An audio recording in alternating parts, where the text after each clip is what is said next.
Yeah, my name again is Malte Gosau, and I'm the CEO or Managing Director of BorderGuru. So BorderGuru is not a typical startup as it has been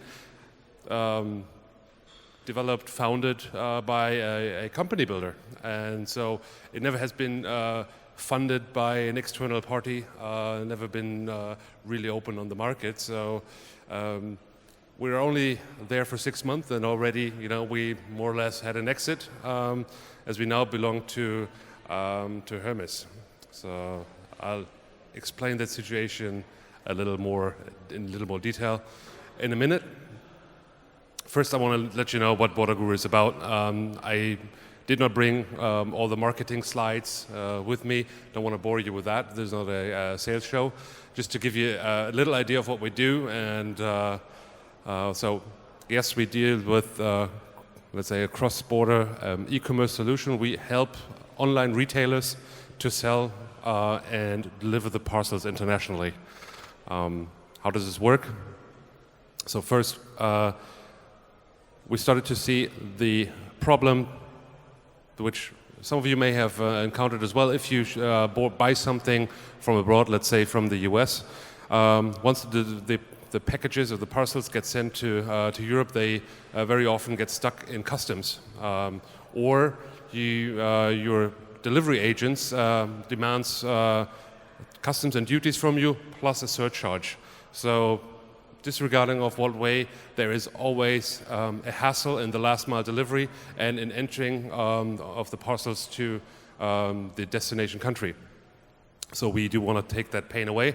How do you do that? First, we integrate into the checkout process of an online shop. That online retailer is our customer. We integrate there, and we're able to display the exact amount of duties and taxes that are to be paid when the item is delivered. We deliver those numbers in real time and guarantee those.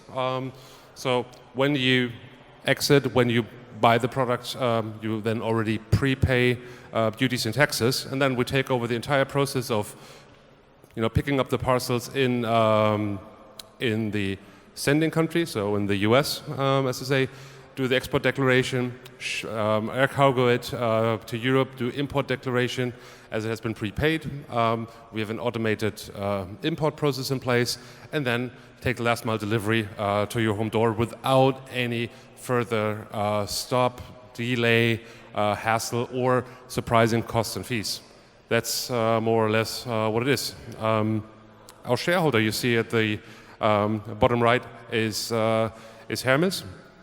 So Hermes is a parcel delivery company based in Hamburg, Germany, but they have a European-wide network and belong to the Otto Group. The Otto Group is the second largest online retailer, let's say with own warehouses in the world after Amazon. So really a big player that has his own parcel service. So they asked Liquid Labs, one of their company builders, to build BorderGuru for them. So that's why we're not a typical startup, but as I say, a corporate startup. And now we're, after 6 to 9 months of development, first customer live, we're now fully part of Hermes. And well, that's more or less where the fun begins and what I want to lecture about. So when you think you don't have any external investors to report really strong numbers and strong growth stories to, we do have a lot of freedom and quite a well-adjusted funding. It somewhat sounds like paradise, we have Hermes is a strategic investor to us. They really need our solution in order to grow internationally. So we're fairly confident that they will not stop our business very, very soon. Although they only give us money, in very short time cycles, and they also really need to learn how startups work. With their projects, they want to have it profitable pretty much from day one, which doesn't work. So finally, they realize that they need to approach their problems in a different way, and that's how they Well, that's when they asked Liquid Labs to build BorderGuru for them. So yes, it is somewhat a paradise situation, but we do have a big company in the backing. And that means, well, a lot of good things. That's why the title is The Good. A lot of bad things, and plenty of politics. That I will lead you there, because we found out very fast that whereas a lot of good things, people are happy that you finally have developed that solution for them, that they finally have the possibility to offer new services to their clients, then there are also the bad people. Those are the people that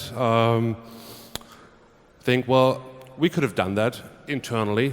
We don't need an external startup to do this business. I had that idea, 3 years ago, and no one was listening to me. Those are like really bad people that just don't want to, support you in your case, but you have to deal with it. And eventually, well, then there's plenty of politics, as you have with every large corporate that you're dealing with. They're not always willing to decide. They're not always willing to be pragmatic and bring things forward, because they have just learned years and years how to deal or how to act as a big company. And all of a sudden, a CEO says, "Well, we got to be more flexible. We got to be faster." We see all the startups out there growing really, really fast and making our business difficult, like Uber for the taxi business. And there will be an Uber for the logistics business as well.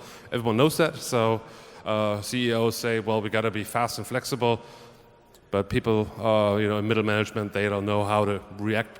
They don't know how now to work with it. It's changing the culture.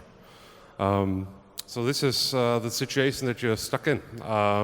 Lots of goods and bads. Now, first major good thing that when I joined BorderGuru 3 months ago, I thought, well, this is great. We can use the Hermes sales force to sell our product. I mean, they have great customers. Amazon, Zalando, really, really big fashion retailers, which are a perfect customer for our solution. So this is going to be an easy thing. We just use their corporate sales team to sell a product. And I kind of thought that they would just be happy there and wait for us, that we gave them this kind of sexy product to sell to the customers. But, well, reality was more like that they have no clue what I was talking about. So why is that? Well, the corporate salesman who's out on the street, he obviously has his own problems. He has to make his own numbers. He has existing customers that ask certain things of him, but nothing like not this kind of solution that you presented to them. They never really ask of this. They don't understand your exact solution, and don't understand how will it profit for their sales targets. So that's why you will very, very easily lose their sales teams. On the other hand, you have to tell the sales management, well, we're not going to build up a known sales force, let's say here in Germany, because we will be a direct competitor to you. We would target the same companies that you have as customers or as target company as well, and you would start more or less war immediately.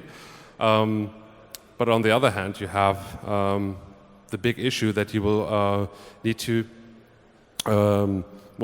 to use them because you need to scale fast. So how do you want to get out of this dilemma? The way that I think is probably the best solution is as follows. First, you always need the backing of the company CEO. If you don't have his backing for the entire company, well, you have a problem anyway and probably should look for a new job very soon. Next step is not to talk to country management, because they have to deal with their own numbers. They have to deal with their own problems, and you with your solution will not help them to solve their day-to-day problems. So in my opinion, the best thing to do is to talk directly to the sales director in place and try to show him how you can really, how you bring in a benefit for his customers and his sales team. But pretty much talk purely to them. And then as a next step, ask him to identify his star salesman. You know, the one person that is open to new solutions and sells easily because he's just an excellent salesperson, and let him allow you to work first solely with them because they are most likely to be open to your solution because they're not under pressure. If they're good salespeople, they make their numbers easily, so they are very, very open to your solution, as opposed to other salespeople who struggle with their numbers. You know, the last thing they want to do is, you know, help a corporate startup to make their numbers, and then they get stuck with their own problems. So that is, in my opinion, the best solution. So, and what you need to do at the end is, although you said otherwise, still build up your own sales force, because you cannot rely on the corporate sales team to sell your products. Although you ask kindly, you provide good, how do you say, well, good revenue share models, good incentives on that. Nevertheless, you cannot rely on a corporate sales team to simply sell your product. So eventually you also need to build up your own sales team. And then you're back in the dilemma. The dilemma that you just said, well, I'm not going to be a competitor to yours, but at the end you have to be that, and you will stay in that dilemma. That's the bad thing about being then a corporate startup. And if you're an independent startup, you don't have that problem. There is no internal sales department that you compete with. So that's the situation that we're in right now. So how's it in IT? Yeah, as stated, we have the greenfield advantage. So you start, you know, when you build up your IT infrastructure, you don't have an existing system that you have to incorporate. You have nothing that you have no legacy system that where you need to build interfaces. You don't have any old former problems that you still need to work on. You have no existing demand because you just started your new business. So this really is great. We started with really modern IT frameworks, allowing us to build immediately exactly what we want. We have the possibility to use modern cloud services. For instance, we use Slack internally for communication, getting rid of email, which is wonderful. It just takes all the pain out of email, allows really fast, simple communication without worrying about who to put in CC and all that. But if you then try to incorporate your shareholders into that communication, then all of a sudden the IT policy says, well, no, we don't allow this solution in our system. And it has been a pain in the butt to finally persuade the internal IT department of Hermes to allow our stakeholders within Hermes to also use these kind of problems. The same issue that we had is it is helpful for us to be integrated in the general Hermes solution, because then we are able to serve existing customer easily, sending out our labels, integrating customers in our client would be within a nutshell. But in order to do that, we would need to integrate into their big, massive core system. And there you have your dilemma again. You know, why should they really put, you know, IT resources on getting you integrated? You know, they don't owe you anything. You know, so again, try to on that one. You really need to try to top down. You know, fight that decision through and get it done, because otherwise you really will be further stuck in the dilemma that you have to reintegrate every existing customer again.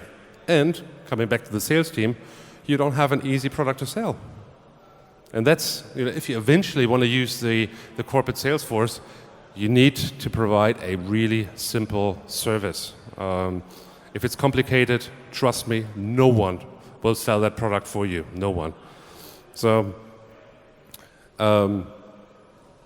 these are like another example of constraints that you have if you build up something totally new with, say, new modern frameworks as well. The next thing, HR and legal. Well, maybe they're evil, bad, and politics by definition. One might think, but I have to admit that they really do have some terrific services that they provided to us. We are about to establish an entity in the US, and if I'd be working in a, let's say, independent startup, I would have to, find legal resources in the US, find out how to create a startup, how to do billing in the US, how to do recruiting in the US. All that by myself would take a lot of time and monetary effort in order to get that done. Here, the corporate legal team was really of great help for us. They do have existing lawyers in the US they work with. They have done that plenty of times before, establishing new legal entities in the US.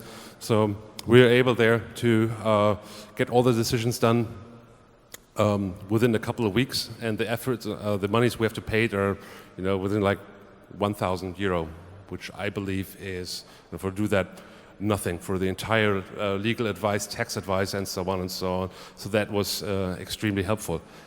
It took a lot more time to get the final approval by the board to get that entity founded. So that is always then the downside.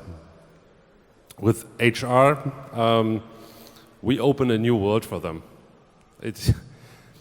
The HR director of Hermes asked me how he could assist, how he could help in order to help us grow our company. But I said, well, thank you. You could really be of help. We're looking for language courses. Do you have something there? I says, oh yeah, absolutely. Yeah, we got wonderful language courses for English. No problem at all. I said, well, we don't need English. We need German courses. Our developers, they come from all over the world. Come from Mexico, from Venezuela, from Croatia, from Italy. We have sales from Belgium. We have product manager also from Croatia. So we're a truly international team, just like any other startup. For them, it's a total new world. They only hire German people. There's like a German company. And all of a sudden, you can ask for English course, for German courses. They just went crazy and had to shake them a little bit. But eventually, they really were willing to fill out on that one. So that is also one interesting thing, how you, let's say, bring a new culture in that company. But then there is also the evil.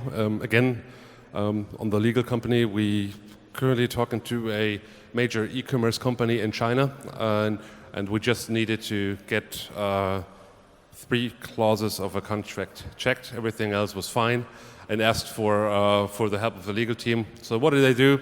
Well, they went their standard model. Well, can we do it internally? No. So what's our external legal counsel? We have one in Hong Kong. They asked that price was $5,000 for 3 clauses.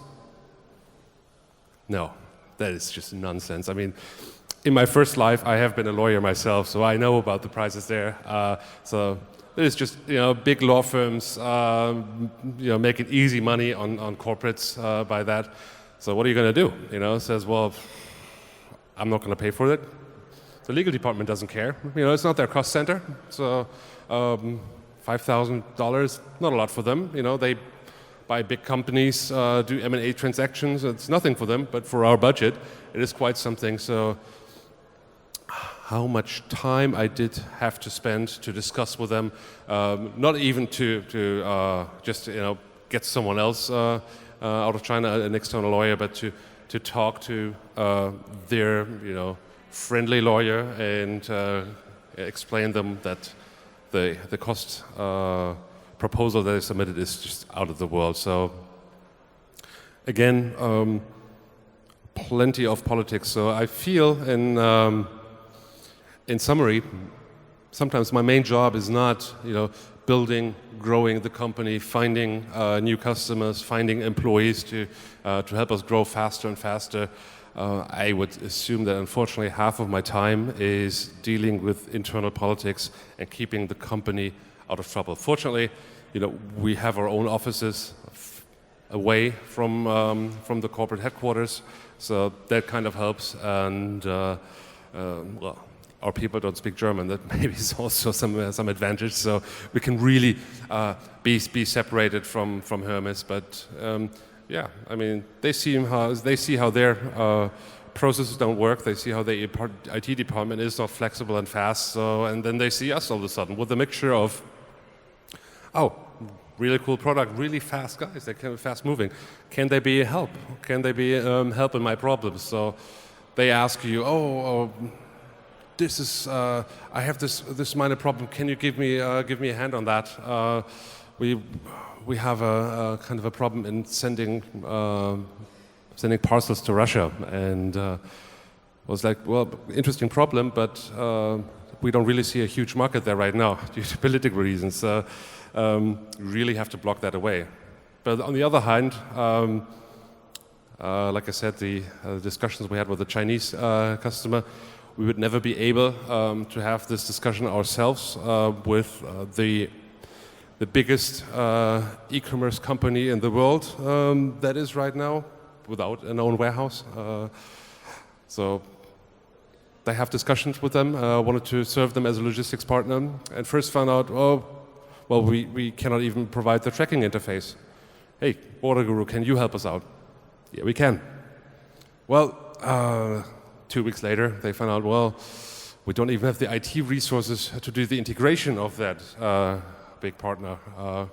Well, BorderGuru, can you help on that? Yes, we can.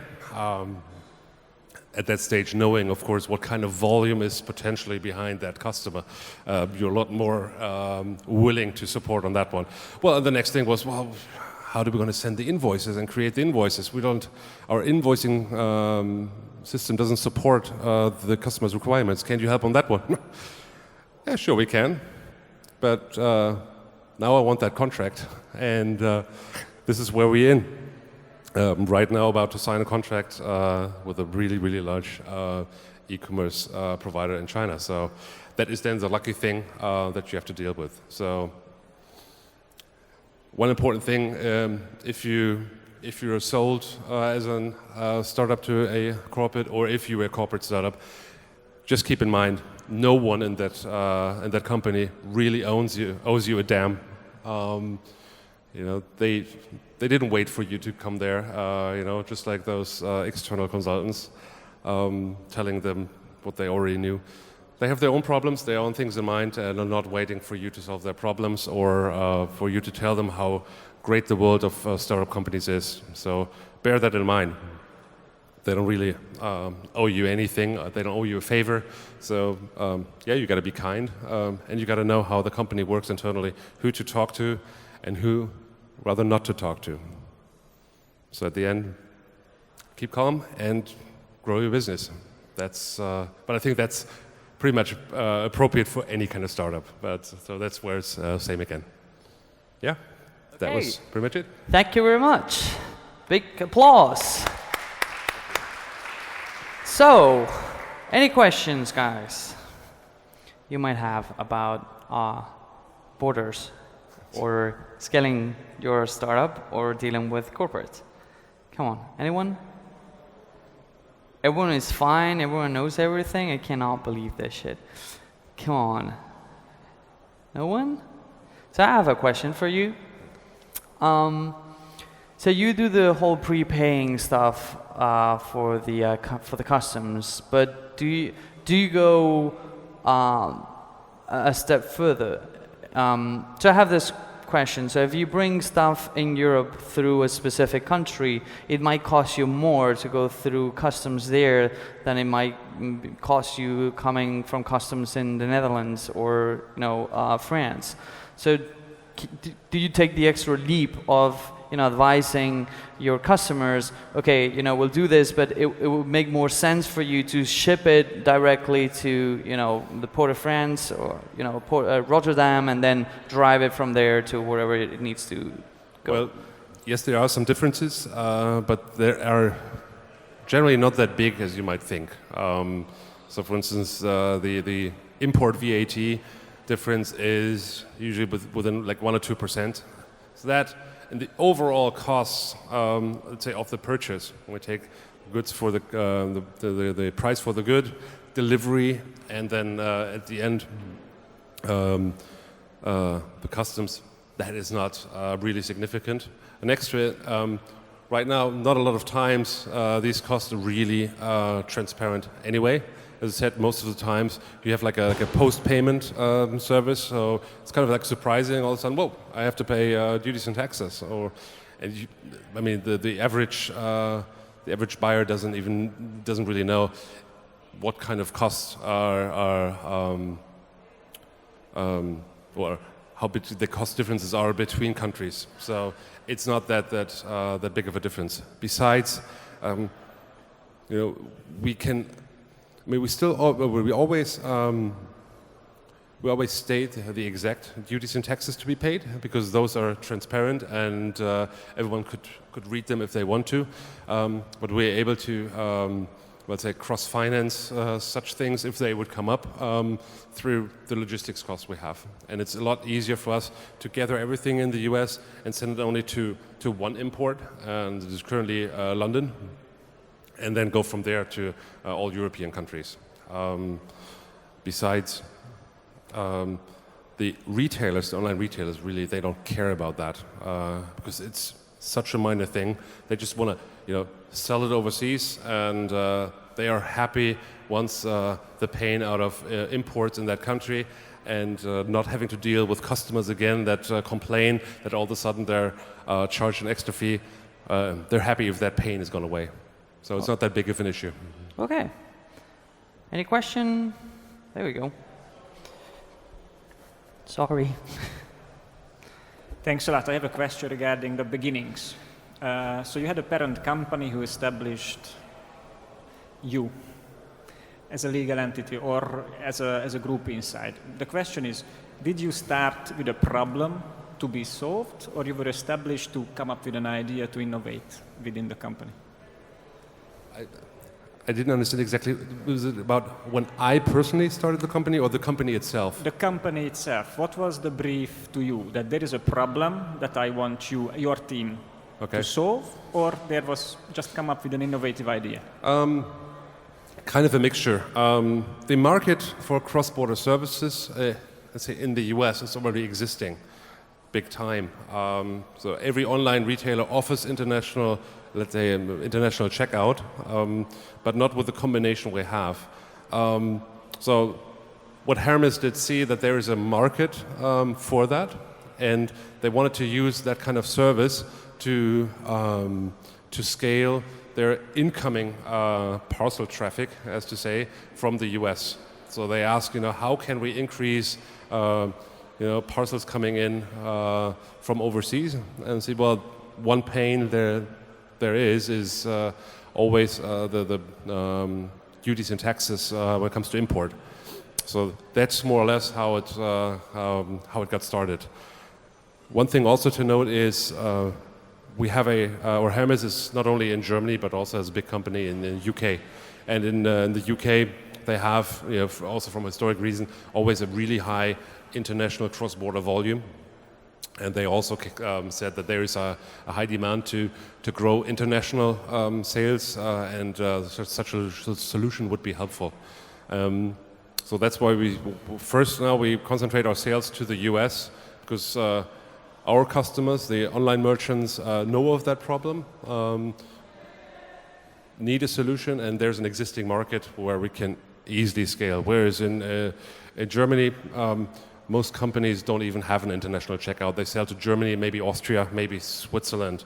But in Switzerland, you already have a border problem as well. But so it's not just German-speaking countries. Now they kind of start to explore the world, which sometimes means to them France, UK, Italy. I mean, and also for that, you don't need us. So we talk to rather large, bigger companies that want to all of a sudden sell products onto Chinese markets, want to go on Chinese platforms and see that as a market. And there is really a tremendously huge market when it comes to milk powder, vitamins, any kinds of over-the-counter pharmacies, baby care, and toys. You know, all these kind of things. Chinese love to buy abroad, whereas clothes don't work. Fashion doesn't work. I mean, Chinese people just have total different body size, so that doesn't work. But the others are wonderful, or kitchen accessories, knives, and all that. That is something that works perfectly cross-border. And all of a sudden, they discovered that there's a huge market. And this is where we now step in and will discover that, let's say, the German or Central European market for cross-border services is, well, not played yet. So that's kind of a lucky situation that we're in. Does that answer your question? Yeah, it does. Thank you. Thank you. Okay, any other question? There we go. Thank you. I missed the very beginning, so I hope I will not ask something you already explained, but I wanted to ask you about the agreement that is being discussed between EU and US about the free trade. How do you think it will go, when we can expect some kind, and what's going to change actually? Mm-hmm. Yeah, I have been asked that question a couple of times. To be honest, at the very first beginning, I was like, oh, well, this is probably not good for us as a company. But when I thought about it a longer time, I found out that it probably will be very, very helpful for us, because the TTIP, as it is called, will act or will deal with duties, but you still have the problem on the import VAT. That will remain, and that remains to be a pain in the butt for say online shoppers here. And if you take out duties, all of a sudden people will look a lot more into or onto US online web shops to shop there, because right now, or if the TTIP agreement comes, it will be in the news. It will be, let's say, social gossip, and all of a sudden, the market will grow even further. And when we step in then with really low prices on the process itself, and a seamless and an easy integration and easy processing of the import services, that will still be there. I mean, it's not like a free tax zone within the EU. That's not going to happen, as far as I see it. So I think it would be a tremendous boost to cross-border e-commerce, and therefore I hope good for us. Okay, any other question, guys? No one? Sure? You look like you want to ask a question. You're reading my shirt? Okay. You need a better shirt. No more questions? No? Okay. Well, Malte, it was a big pleasure. Thank you very much. Thank you very much, guys, for being here.